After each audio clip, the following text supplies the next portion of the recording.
আচ্ছা, আপনিও কি বাড়ির জন্য একটা সংসারী মেয়ে চান? তাহলে এই ভিডিওটা অবশ্যই আপনার জন্য। আগেই বলি, আমার কাছে সংসারী কথাটার মানেটা কী, আর আপনার কাছে সংসারী কথার মানেটা কী অবশ্যই কমেন্টে জানাবেন।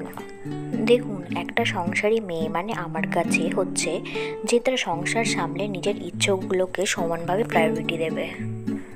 আর আপনার কাছে সংসারী হওয়ার মানে এটাই হয়, সে সারাদিন আপনার খেয়াল রাখবে, আপনার বাড়ির কাজকর্ম করবে।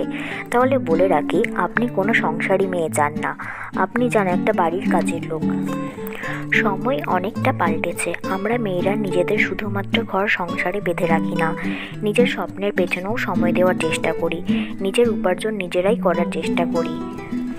আর আমরা মেয়েরা কারোর কাছে হাত পাততে তো একদমই পছন্দ করি না, সে বড়ই হোক না কেন। আর এই স্ট্রাগেলটা শুধুমাত্র মেয়েদের নয়, ছেলেদের ক্ষেত্রেও অনেক স্ট্রাগল আছে।